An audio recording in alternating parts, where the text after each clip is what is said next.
Hello everyone and welcome back to another video from Gameplay Classic. In this video, I'm going to show you how to enable the AI assistant on the Lords mobile game. So let's get started right away. First of all, open up the Lords mobile game on your device, and once you open it up, complete the basic tutorial level in order to gain access to the main menu.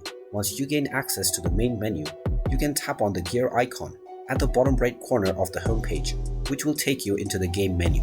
Now just tap on the help option and you will see the AI Assistant Plus option. Go ahead and tap on this, and now you will be able to chat with the AI assistant on the Lords mobile game. You can simply type in your query and send the message to get a response immediately. And there you have it. That is how easy it is to access the AI assistant within the Lords mobile game.